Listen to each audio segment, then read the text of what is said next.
ഗുരുവായൂർ ദേവസ്വം ശ്രീവത്സം അതിഥി മന്ദിര വളപ്പിലെ ഗജരാജൻ ഗുരുവായൂർ കേശവന്റെ പ്രതിമ നവീകരിച്ച് സമർപ്പിച്ചു. ശ്രീവത്സം അതിഥി മന്ദിര വളപ്പിൽ നടന്ന ചടങ്ങിൽ Devaswom chairman doctor V K Vijayan ശിലാഫലകം അനാച്ഛാദനം ചെയ്തു.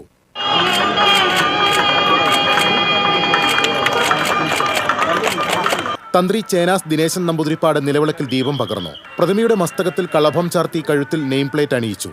ദേവസ്വം ഭരണസമിതി അംഗങ്ങളായ C Manoj, K P Viswanathan, administrator O B Arunkumar, ശില്പി ഇളവള്ളി നന്ദൻ തുടങ്ങി നിരവധി പേർ സമർപ്പണ ചടങ്ങിൽ പങ്കാളികളായി. 3 വർഷം മുൻപ് നവീകരണം നടത്തിയ പ്രതിമയ്ക്ക് ഗുരുവായൂർ കേശവനുമായി രൂപസാദൃശ്യമില്ലെന്ന വ്യാപക പരാതിയെ തുടർന്നാണ് പുനർനിർമ്മിച്ചത്. പത്മനാഭന്റെ പ്രതിമ നിർമ്മിച്ച ശില്പി നന്ദൻ ഇളവള്ളിയുടെ നേതൃത്വത്തിൽ 12ഓളം പേർ ചേർന്ന് 4 മാസമെടുത്താണ് നവീകരണം പൂർത്തിയാക്കിയത്. നവീകരണത്തിന് ചിലവായ 10 ലക്ഷം രൂപ തൃത്താല കൃഷ്ണാമൃതത്തിൽ മണികണ്ഠൻ നായർ വഴിപാടായി നൽകി.